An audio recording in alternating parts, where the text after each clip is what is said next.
Roma pasal 15, hari Minggu, tanggal 12 April 2026. Orang yang lemah dan orang yang kuat. Ayat 1. Kita yang kuat, ada koma ya di kata kita, masuk yang kuat, ada koma lagi. Wajib menanggung kelemahan orang yang tidak kuat dan jangan kita mencari kesenangan kita sendiri. Nah, kita di sini Paulus masuk di dalamnya adalah dirinya sendiri. Terus siapa lagi yang merasa kuat, sudah kuat imannya di sana, dia masukkan dengan kata kita, baru dia taruh koma di sana. Jadi yang melihat dirinya sudah lebih kuat dalam hal ini bukan kuat badannya ya, yang biasa kita lihat kuat badannya, sehat imannya, sehat imannya, kuat badannya. Di situ yang kuat maksudnya seperti yang dia maksudkan di Roma pasal 14 ayat 1. Terimalah orang yang lemah imannya tanpa mempercakapkan pendapatnya. Ini diulang lagi Paulus di ayat 1 pasal yang ke-15. Kita yang kuat wajib menanggung kelemahan orang yang tidak kuat. Nah, kalau di pasal 14 dikatakan terimalah orang yang lemah imannya. Kalau di pasal 15 ini dikatakan wajib, harus. Kata wajib ini kan harus. Harus apa? Menanggung kelemahan orang yang tidak kuat. Jadi diterima, saat kita terima mereka, wajib ditanggung juga. Jadi bukan cuma diterima gitu, nggak dihakimi, tetapi ditanggung kelemahannya. Kita support di dalam kelemahannya, dan jangan kita mencari kesenangan kita sendiri. Kita kan senang kalau pendapat kita didengar, apalagi kalau kita udah tahu ini yang seperti ini kebenaran, kita pertahankan, nggak mau marah-marah kalau orang lain belum terima. Nah, di sana kita nggak support kalau kita paksakan pendapat kita saat itu. Nah, kita bisa belajar dari kitab Roma pasal 14 dan 15 ini, di mana Rasul Paulus mengajarkan kita untuk menerima dan mensupport, menanggung kelemahan orang yang tidak kuat, yang masih lemah imannya di sini. Jadi oke, kalau mereka mengatakan sesuatu dan belum terbuka untuk mendengar, kalau kita masuk memberikan pengertian, kita tutup mulut aja, kita pakai ayat 1 pasal 14. Terimalah orang yang lemah imannya tanpa mempercakapkan pendapatnya. Nah, tinggal kita lakukan yang terbaik sesuai dengan kebenaran firman yang kita sudah tahu. Itu cara kita mensupport mereka, menanggung mereka, dan nanti mereka yang lihat sendiri. Mereka akan lihat, daripada kita tinggal berdebat sama mereka, bisa saja nanti kita yang malah keluar kata-kata saking mulai jengkel datang, tidak senang datang, kita malah yang tersandung, atau kita buat mereka tersandung. Kemarin kan sudah dibagi juga, jangan membuat tersandung. Ayat yang ke-13 pasal 14 dari Roma juga kemarin bilang, jangan kita membuat saudara kita jatuh atau tersandung. Jadi bisa kalau kita masuk dalam debat, oh enggak betul yang kamu bilang begini dan begitu. Saya saksikan biasa kalau saya berbagi, mereka akan mempertahankan pendapat dan kita jadi jengkel, kita sendiri juga tersandung, mereka juga jengkel. Jadinya tersandung di sana. Tidak ada lagi damai sejahtera. Padahal kemarin kita baca, marilah kita mengejar apa yang mendatangkan damai sejahtera dan yang berguna untuk saling membangun. Gimana mau saling membangun kalau saling mempertahankan? Betul, benar, kita benar dengan kebenaran iman, tetapi yang masih lemah di sana akan mempertahankan terus dan bisa nanti malah nggak terima lagi kalau kita berbicara. Jadi ada bagian di mana tanpa mempercakapkan pendapatnya, diam aja, kita lakukan yang baik. Dia mau coba untuk mendebat, kita diam, tapi kita layani, kita layani yang terbaik, kita jadi hamba, kita sedapat-dapatnya kalau masih bergantung pada kita, usahakan perdamaian. Nah, di sanalah cara menanggung kelemahan orang yang tidak kuat. Dan, kata Dan, jangan kita mencari kesenangan kita sendiri. Nah, biasanya kan yang kita usahakan, yang penting gue senang, yang penting aku senang. Nah, firman Tuhan ngajar hari ini, dan Paulus memberi contoh. Dia nggak cari kesenangannya sendiri. Paulus nggak asal bagi teori, Paulus menghidupi. Nah, mari kita juga hidupi dulu firman ini. Nggak cuma cari senangnya kita sendiri, tapi mengusahakan kesenangan orang lain. Ayat 2, setiap orang, setiap orang, siapapun kita, setiap orang di antara kita harus mencari kesenangan sesama kita demi kebaikannya untuk membangunnya. Pas sekali yang saya bacakan tadi ya, Roma 14 ayat 19. Marilah kita mengejar apa yang mendatangkan damai sejahtera dan yang berguna untuk saling membangun. Bagaimana untuk damai sejahtera datang? Bagaimana untuk mendapatkan yang berguna untuk saling membangun? Kuncinya adalah setiap orang harus mencari kesenangan sesama kita. Kunci dari Roma 14 ayat 19 ada di Roma 15 ayat yang kedua. Saat setiap orang di antara kita harus mengusahakan mencari kesenangan sesama demi kebaikannya. Jadi ada kunci juga, demi kebaikannya. Jangan mencari kesenangan sesama tapi bukan untuk kebaikannya. Kita perlu bedakan. Ada demi kebaikannya, ada mungkin menjatuhkan dia. Contoh, yang senang rokok, minta, ya dong, kita tahu dia senang rokok, itu kesenangannya. Tetapi apakah itu baik untuk dia? Nah, di situ kita nggak usah kasih uang beli rokok. Kita tahan di sana. Kita bagian kita untuk menanggung kelemahannya karena dia pikir merokok nggak apa-apa kok. Merokok seperti ini. Nah, contoh anak kita. Anak kita rokok, kita nggak support dengan memberi uang. Kita nggak support, kita bilang di bagian kita, saya tidak mensupport kamu di bagian merokok karena itu tidak bagus untuk kamu. Rokok merusak kesehatan. Tubuhmu adalah bait Roh Kudus.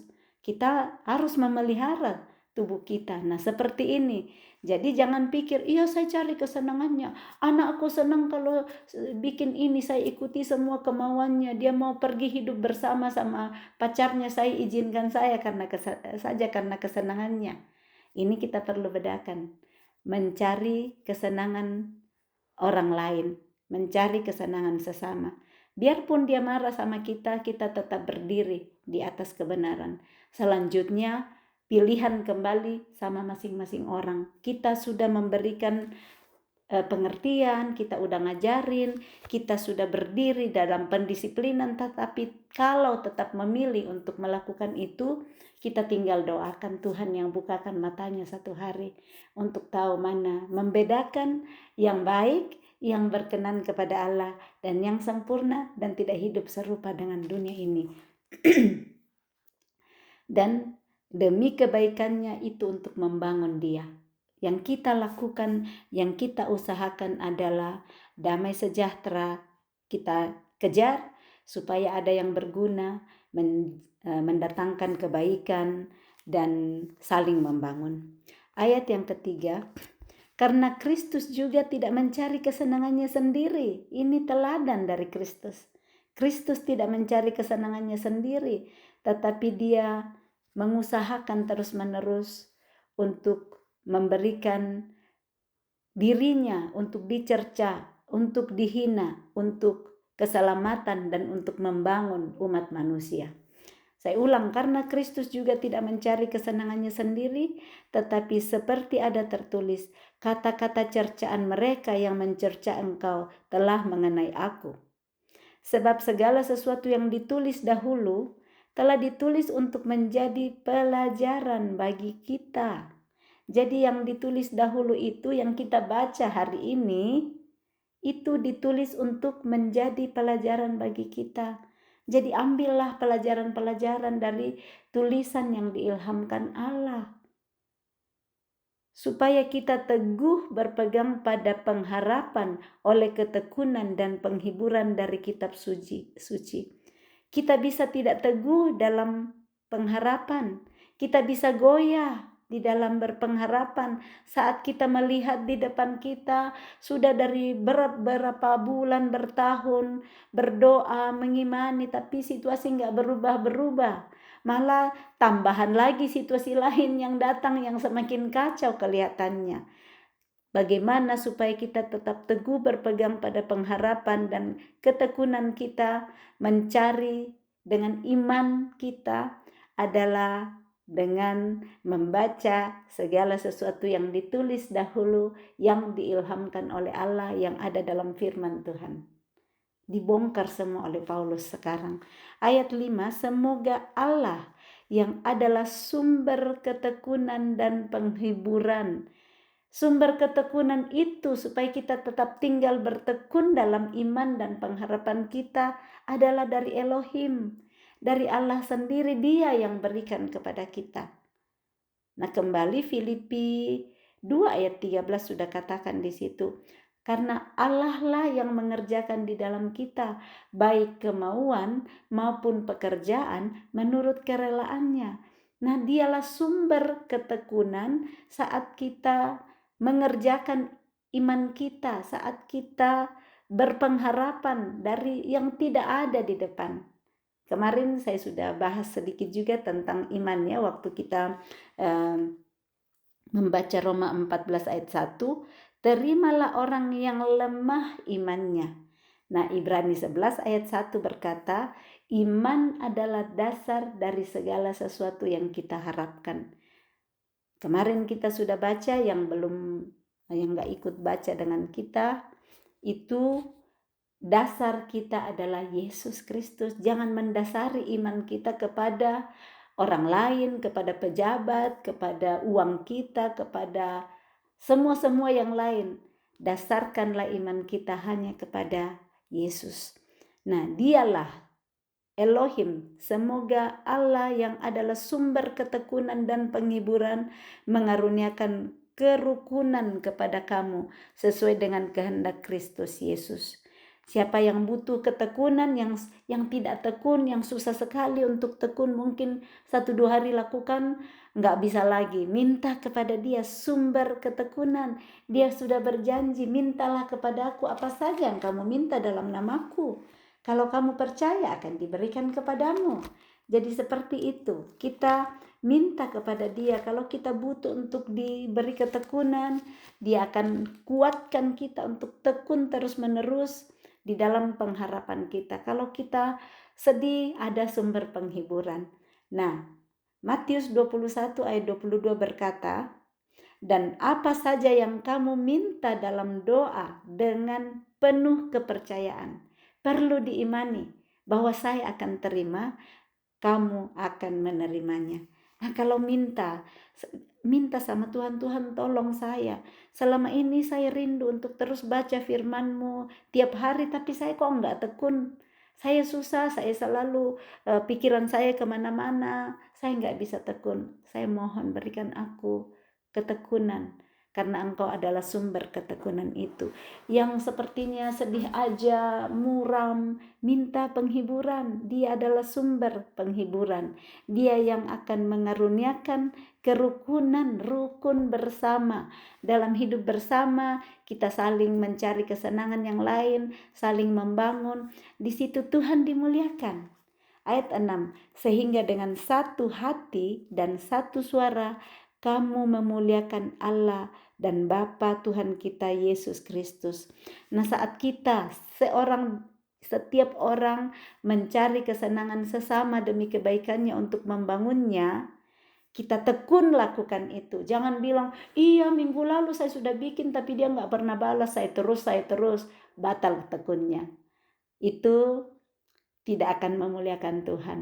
Tetapi saat kita lakukan minggu lalu, kemarin, hari ini kita masih terus lakukan, terus mengusahakan kesenangan orang lain. Itu akan membuat kita dikatakan bersatu hati, satu suara. Kalau setiap orang di dalam kelompok kita, di dalam keluarga kita, setiap orang mencari kesenangan sesama lebih dahulu daripada kesenangannya, maka di situ kita menjadi satu hati, satu suara, dan Tuhan yang dimuliakan. Betapa indahnya kalau dalam hidup kita bersama, kita satu hati, satu suara, memuliakan Elohim, Bapa Tuhan kita, dan Yesus Kristus. Yang masih belum mengusahakan dan mengejar damai sejahtera dengan cara ini, mari hari ini kita bikin goal. Aku mau mengejar apa yang mendatangkan damai sejahtera. Aku mau mengejar untuk mencari kesenangan sesamaku lebih dahulu daripada kesenanganku, untuk kebaikannya dan untuk membangunnya. Nah, apa yang kita lakukan kepada orang lain, kita dapat kembali, sekalipun kita nggak cari itu. Matius 7 ayat 12 berkata, apapun juga yang kamu kehendaki supaya orang perbuat kepadamu, lakukanlah itu. Nah, kalau kita lakukan dulu, tanpa kita mau orang lakukan itu, otomatis sudah akan kembali. Sekalipun mungkin gak langsung, makanya orang gak tekun. Kalau gak datang balik, dia udah baik cari keuntungan orang lain, kesenangan orang lain, belum balik, orang nyerah, makanya gak tekun. Nah, mari terus kita tekun, jangan jemu-jemu berbuat baik. Karena jika telah tiba waktunya, kamu akan menuai jika kamu tidak menjadi lemah. Galatia 6 ayat 9 ya, kalau saya nggak salah ingat itu firmannya, supaya kita tidak jemu-jemu terus melakukan apa yang baik, supaya nantinya kita bisa menuai. Ya, Galatia 6 ayat 9, janganlah kita jemu-jemu berbuat baik, karena apabila sudah datang waktunya, kita akan menuai jika kita tidak menjadi lemah. Kita menjadi lemah kalau apa? Kalau kita tidak tekun. Makanya minta kepada Dia sumber segala ketekunan, supaya Dia berikan kita ketekunan, supaya kita enggak menyerah, supaya kita enggak jadi lemah, supaya hidup kita nantinya bersama-sama memuliakan Tuhan. Ayat 7, sebab itu terimalah satu akan yang lain, sama seperti Kristus juga telah menerima kita untuk kemuliaan Allah. Terimalah satu akan yang lain. Jangan bilang, dia gak cocok, saya gak mau terima dia seperti ini. Topanglah, tanggunglah kelemahan yang lain. Terimalah segala kelemahan orang lain. Jangan cuma senang sama orang-orang yang sesuai dengan yang kita pikirkan. Tuhan akan bawa banyak orang dalam hidup kita. Terimalah satu akan yang lain. Sama seperti Kristus, lihat teladan Kristus yang telah menerima kita. Tujuan kita saling menerima satu dengan yang lain untuk kemuliaan Allah. Sudah baca dulu itu di Roma 11 ayat 36. Sebab segala sesuatu adalah dari Dia dan oleh Dia dan untuk Dia. Bagi Dialah kemuliaan sampai selama-lamanya. Tujuannya semua adalah untuk kemuliaan Allah. Kita terima satu akan yang lain, bukan artinya supaya nanti yang saya terima ini dia punya relasi banyak, nanti saya bisa ditolong di sana. Enggak. Terima karena untuk kemuliaan Allah. Ayat 8, yang aku maksudkan ialah bahwa oleh karena kebenaran Allah, Kristus telah menjadi pelayan orang-orang bersunat untuk mengokohkan janji yang telah diberikannya kepada nenek moyang kita, dan untuk memungkinkan bangsa-bangsa supaya mereka memuliakan Allah karena rahmat-Nya. Seperti ada tertulis, sebab itu aku akan memuliakan engkau di antara bangsa-bangsa dan menyanyikan mazmur bagi namamu. Dan selanjutnya, bersukacitalah, bersukacitalah hai bangsa-bangsa dengan umatnya. Dan lagi pujilah Tuhan hai kamu semua bangsa-bangsa. Dan biarlah segala suku bangsa memuji Dia. Dan selanjutnya kata Yesaya, taruk dari pangkal Isai akan terbit dan ia akan bangkit untuk memerintah bangsa-bangsa, dan kepadanya lah bangsa-bangsa akan menaruh harapan. Kepada Yesuslah bangsa-bangsa menaruh harapan. Jangan salah menaruh pengharapan. Ini yang kembali menjadi dasar dari iman kita. Dasar kita berharap adalah kepada Yesus Kristus. Ingat ya, iman adalah dasar dari segala sesuatu yang kita harapkan. Dasar dari yang kita harapkan, menaruh harapan kita adalah Yesus Kristus. Yesaya sudah tuliskan itu dengan menyebut Taruk dari pangkal Isai akan terbit dari keturunan Isai.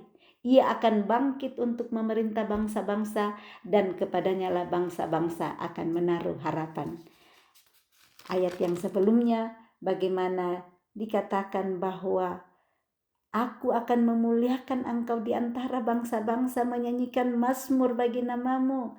Menyanyilah, bermazmurlah, taruh pujian, minta sama Tuhan, Tuhan menaruh nyanyian baru di dalam mulutku. Tujuannya untuk apa? Memuliakan Allah kita.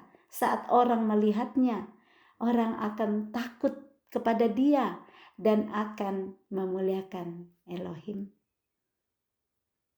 Tuhan memberikan nyanyian baru dalam mulutku untuk memuliakan Allahku, supaya setiap orang yang melihatnya akan memuliakan Dia, akan takut akan Dia dan memuliakan Dia. Berbahagialah orang yang menaruh kepercayaannya kepada Tuhan. Ayat 13, semoga Allah sumber pengharapan. Tadi sumber ketekunan dan sumber penghiburannya, catat itu. Supaya kita tahu saat kita kurang ketekun, saat kita kurang bersuka cita, terus tidak mendapatkan penghiburan, tahu sumbernya. Jangan salah cari sumber. Jadi satu, Allah itu tadi sumber ketekunan. Ayat yang keempat, Allah sumber penghiburan. Ayat 5. Sekarang Allah sumber pengharapan. Saat kita sudah gak punya harapan, larilah kepada Dia sumber pengharapan. Mohonlah pengharapan kepada Dia. Ini doa Paulus, semoga Allah sumber pengharapan memenuhi kamu dengan segala sukacita dan damai sejahtera. Artinya apa kalau diminta? Gak ada sukacita, gak ada damai sejahtera. Jadi ada doa, semoga Dia yang sumber pengharapan memenuhi kamu dengan segala sukacita dan damai sejahtera dalam iman kamu, dalam dasar pengharapan kepada Yesus Kristus, supaya oleh kekuatan Roh Kudus kamu berlimpah-limpah dalam pengharapan. Roh Kudus yang memberikan kekuatan untuk tetap berlimpah-limpah dalam pengharapan, sekalipun tidak ada lagi dasar untuk berharap. Tetap berlimpah-limpah pengharapan saat kita terus melekat kepada Dia sumber pengharapan itu. Mari doakan diri kita sendiri, doakan orang-orang yang kita rindukan dipenuhi oleh sukacita, dipenuhi oleh damai sejahtera, dipenuhi oleh pengharapan. Kita bisa doakan orang-orang dalam diri kita atau diri kita sendiri, atau orang-orang dalam hidup kita yang sudah kehilangan harapan. Begitu banyaknya orang di sekitar kita yang sudah tidak ada harapan, dan mungkin kita juga pernah di dalam situasi itu. Kita berdoa, semoga Allah sumber pengharapan memenuhi. Tulis nama saya kita di situ, sebut nama kita atau nama orang yang kita rindukan. Kalau saya berdoa, semoga Allah sumber pengharapan memenuhi Elma, mendoakan teman-teman kita, misalnya kita katakan memenuhi Maria, memenuhi siapa saja teman kita yang kita rindukan atau keluarga kita, taruh namanya. Dengan segala sukacita dan damai sejahtera dalam iman, nama kita, nama orang yang kita doakan, supaya oleh kekuatan Roh Kudus, Elma, Maria yang saya bilang tadi berlimpah-limpah dalam pengharapan. Paulus menjelaskan dasar-dasar tulisannya. Saudara-saudaraku, aku sendiri memang yakin tentang kamu, bahwa kamu juga telah penuh dengan kebaikan dan dengan segala pengetahuan dan sanggup untuk saling menasihati.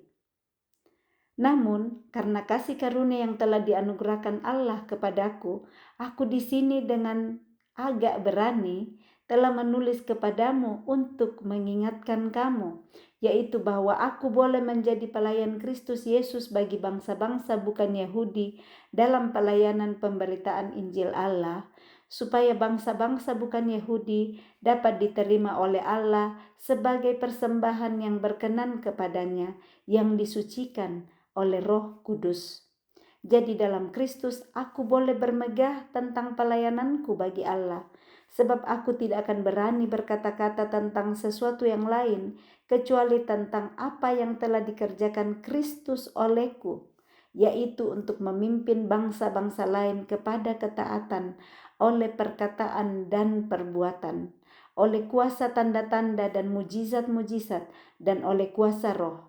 Demikianlah dalam perjalanan keliling dari Yerusalem sampai ke Lirikum, aku telah memberitakan sepenuhnya Injil Kristus.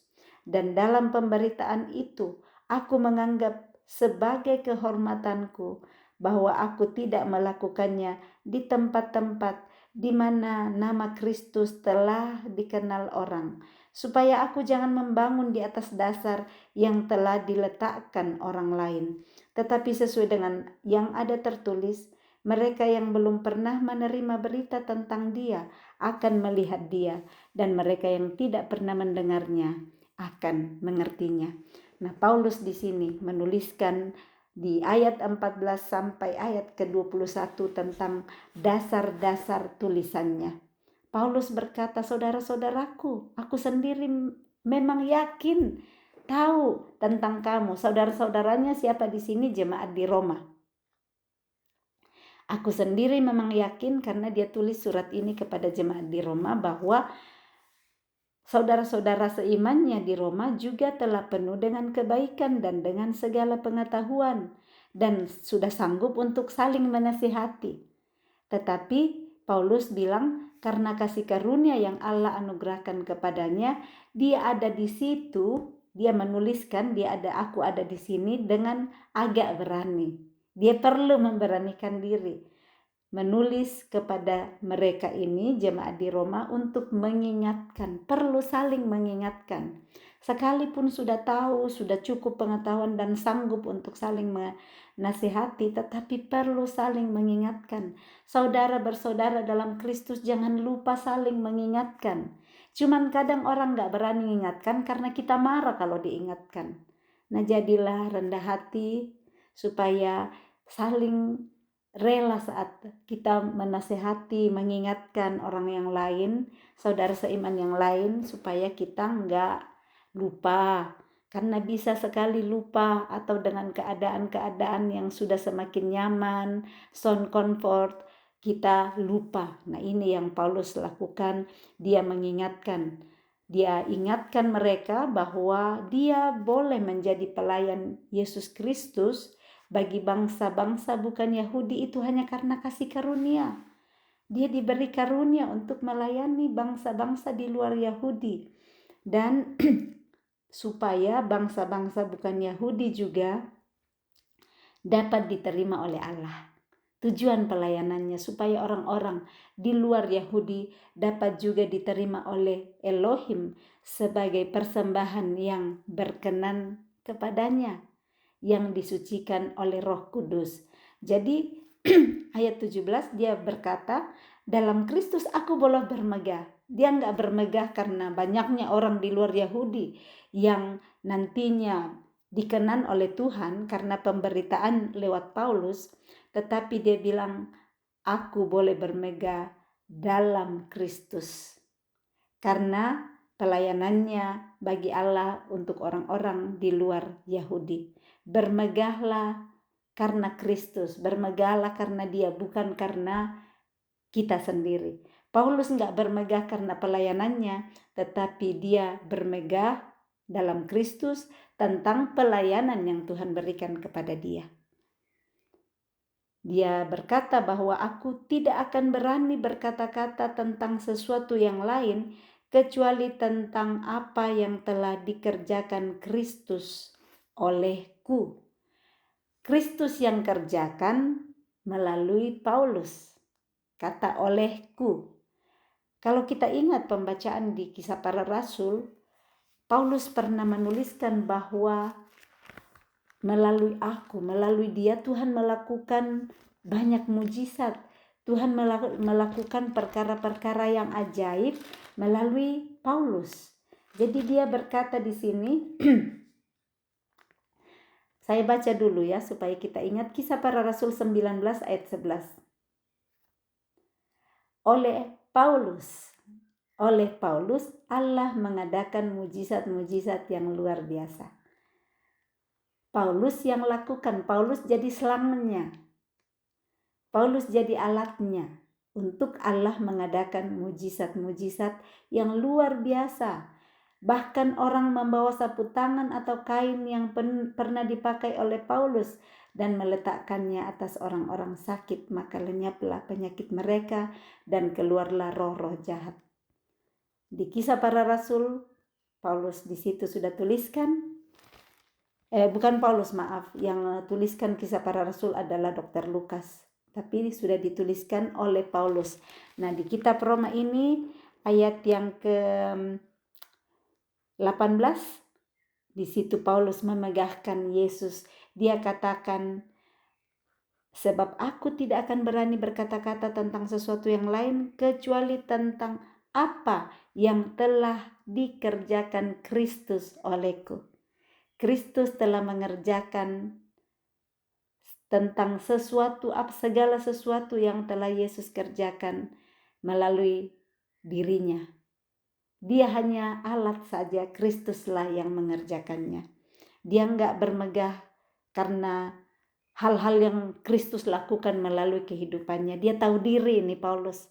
Dia tahu diri, aku cuman selang, tanpa air di dalam selang enggak ada gunanya ini selang, enggak bisa nyiram bunga.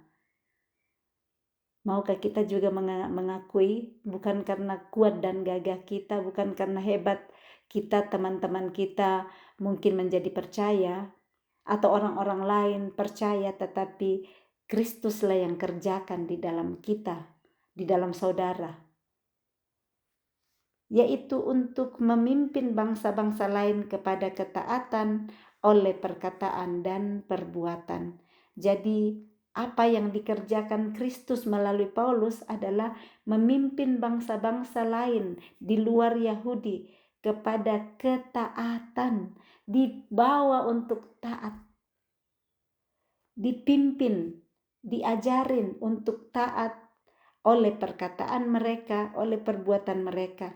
Mulai taat, perkataan-perkataan diubah. Perkataan-perkataan lama enggak keluar lagi, perkataan-perkataan lama yang saling mencerca sudah diubahkan menjadi taat. Memakai mulut sebagai senjata kebenaran, yang sebelumnya dipakai sebagai senjata kelaliman. Roma pasal 6 kita sudah baca juga. Luar biasa ya, kita bersyukur membaca begini karena kita diingatkan, Paulus sudah tuliskan semua sebelumnya. Jadi Kristus kerjakan melalui Paulus untuk memimpin bangsa-bangsa lain kepada ketaatan oleh perkataan dan perbuatan. Kita pun hari ini mari kita taat. Ketaatan kita dibuktikan dengan apa? Melalui perkataan dan perbuatan kita. Jangan kita cuma perkataan saya taat, tapi perbuatan kita enggak menunjukkan ketaatan. Lebih baik satu aksi daripada 1000 perkataan. Tetapi bagus ada perkataan dan ada juga perbuatan. 1000 perkataan, 1000 perbuatan lebih bagus lagi.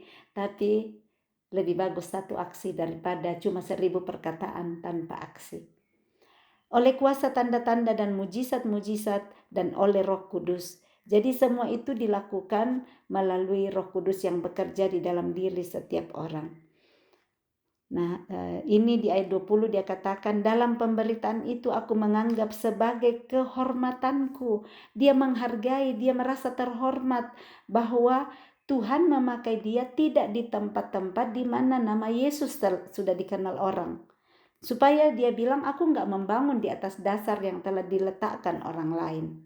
Jadi sudah ada dasar, tetapi Paulus nggak bekerja di situ. Dia bikin di orang yang benar-benar belum kenal nama Yesus sebelumnya. Di situ dia datang untuk menyampaikan firman. Sehingga dikatakan di situ, mereka yang belum pernah menerima berita tentang dia akan melihat dia, dan mereka yang tidak pernah mendengarnya akan mengertinya. Kenapa ada tulisan Paulus sebelumnya di Roma pasal 10? Ingat ya, Roma pasal 10, bagaimana di ayat yang ke 13, mulai dari 13 berkata, sebab barang siapa yang berseru kepada nama Tuhan akan diselamatkan. Tetapi bagaimana mereka dapat berseru kepadanya jika mereka tidak percaya kepada dia? Bagaimana mereka dapat percaya kepada dia jika mereka tidak mendengar tentang dia? Bagaimana mereka mendengar tentang dia jika tidak ada yang memberitakannya? Dan bagaimana mereka dapat memberitakannya jika mereka tidak diutus? Nah, inilah Paulus, dia diutus kepada bangsa-bangsa yang tidak mengenal dia supaya mereka menjadi percaya, menjadi taat melalui perkataan dan perbuatan. Semua ini berkaitan, ini tulisan-tulisan Paulus. Nah, mereka yang belum pernah mendengar berita tentang dia akan melihat dia sesudah diberitahukan, akan menjadi percaya, dan mereka yang tidak pernah mendengarnya akan mengertinya. Saat mengerti, mereka tahu bahwa saat aku berteriak dan berseru kepada nama Tuhan, aku akan diselamatkan. Ya, kita lanjut ke pembacaan perikop berikutnya, harapan Paulus untuk datang ke Roma. Itulah sebabnya aku selalu terhalang untuk mengunjungi kamu. Tetapi sekarang karena aku tidak lagi mempunyai tempat kerja di daerah ini, dan karena aku telah beberapa tahun lamanya ingin mengunjungi kamu, aku harap dalam perjalananku ke Spanyol, aku dapat singgah di tempatmu dan bertemu dengan kamu, sehingga kamu dapat mengantarkan aku ke sana. Setelah aku seketika menikmati pertemuan dengan kamu. Tetapi sekarang aku sedang dalam perjalanan ke Yerusalem untuk mengantarkan bantuan kepada orang-orang kudus. Sebab Makedonia dan Akaya telah mengambil keputusan untuk menyumbangkan sesuatu kepada orang-orang miskin di antara orang-orang kudus di Yerusalem. Keputusan itu memang telah mereka ambil, tetapi itu adalah kewajiban mereka. Sebab jika bangsa-bangsa lain telah beroleh bagian dalam harta rohani orang Yahudi, maka wajiblah juga bangsa-bangsa lain itu melayani orang Yahudi dengan harta duniawi mereka.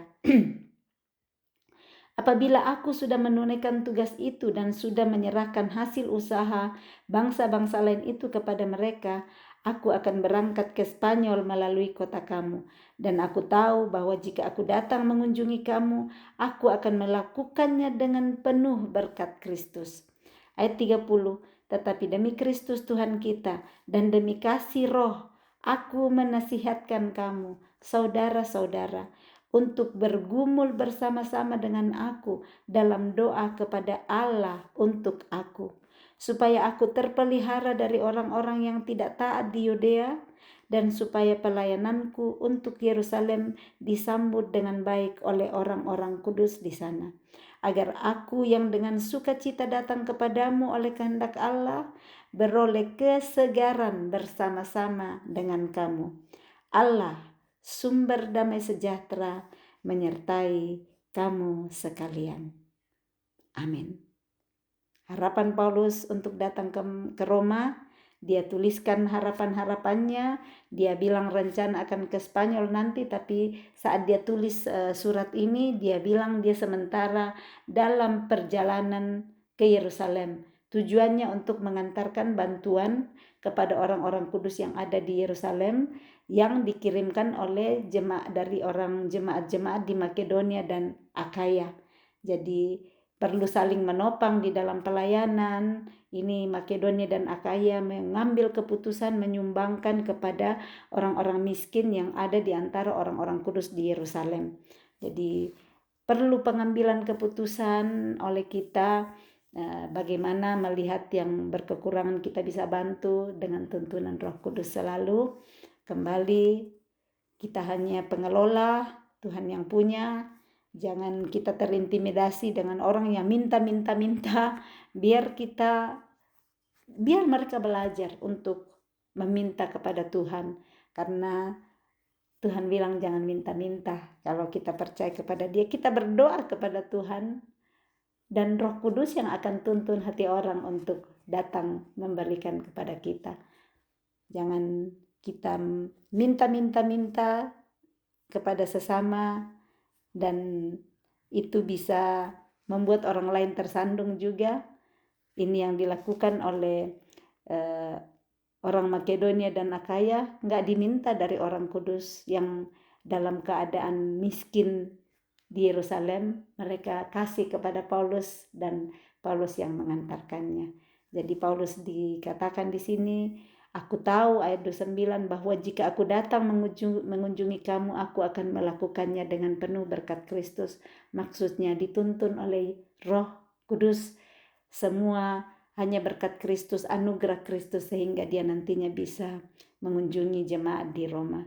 Kembali bahwa sebelumnya dia minta, aku nasihatkan kamu demi Kristus Tuhan kita dan demi kasih Roh, aku menasihatkan kamu saudara-saudara untuk bergumul bersama-sama dengan aku dalam doa kepada Allah untuk aku. Paulus minta didoakan supaya dia senantiasa terpelihara dari orang-orang yang tidak taat di Yudea karena ada yang mau membunuh dia, dan supaya pelayanannya untuk Yerusalem disambut dengan baik oleh orang-orang kudus di sana. Mari kita mengucap syukur kepada Paulus yang terus mengajarkan kebenaran-kebenaran, saling mengajarkan kita bagaimana saling mendoakan. Bukan karena Paulus yang ngajar tidak perlu didoakan lagi, doakanlah pelayanan seperti itu dalam hidup kita. Kalau ada orang-orang yang mengajarkan, doakan supaya dijauhkan dari orang-orang yang tidak taat, supaya firman Tuhan yang disebarkan melalui mulut Paulus, mulut orang-orang yang Tuhan pakai dalam hidup kita, memberikan pengajaran, semakin diurapi, dan orang-orang yang tidak taat yang mau menghalangi pemberitaan firman Tuhan di sana bisa pelayan Tuhan itu dipelihara, ya. Seperti kalau dalam komunitas kita ada mentor-mentor kita yang Tuhan kirim, kita doakan, bergumul dalam doa bersama-sama supaya terpelihara, mereka juga terpelihara. Bukan karena mereka mentor kita dan kita nggak doakan, justru doakan juga setiap hari, karena pasti serangan juga banyak kepada mereka. Semakin orang dekat kepada Tuhan, musuh akan coba supaya orang itu tidak melanjutkan rencana Tuhan. Jadi terus doakan, bergumul untuk otoritas rohani kita juga, gembala kita, pendeta kita, kakak rohani, atau siapapun yang Tuhan bawa dalam hidup kita. Seperti Paulus ini minta supaya didoakan. Supaya di sini ayat 32, agar aku yang dengan sukacita datang kepadamu oleh kehendak Allah. Paulus mau mengunjungi jemaat di Roma dengan sukacita, tetapi oleh kehendak Allah, bukan kehendaknya sendiri. Paulus melakukan kehendak Allah. Dia bilang, kalau kalian dan aku kita bergumul bersama-sama, maka akan beroleh kesegaran bersama-sama dengan kamu. Saat kita berdoa, bergumul bersama-sama di dalam doa, yang kita dapatkan adalah kesegaran rohani, kesegaran roh, jiwa, dan tubuh kita. Hati yang gembira adalah obat yang manjur, semangat yang patah mengeringkan tulang. Saat kita terus bergumul dalam doa, mengucap syukur, hati kita gembira, kita dapat kesegaran baru. Nah, Allah, Elohim, sumber damai sejahtera, menyertai kamu sekalian, menyertai kita sekalian dengan kesegaran yang baru setiap pagi. Tak berkesudahan kasih setia Tuhan, tak habis-habisnya rahmatnya, selalu baru setiap pagi, besar kasih setianya. Minta kepada Tuhan, perdengarkanlah kepada kami kasih setiamu di waktu pagi, sebab kepadamulah kuangkat jiwaku. Beritahukanlah kepadaku jalan-jalanmu, dan ajarkanlah aku segala perintahmu. Mari kita terus mengusahakan lebih dahulu supaya Elohim memerintah atas hidup kita.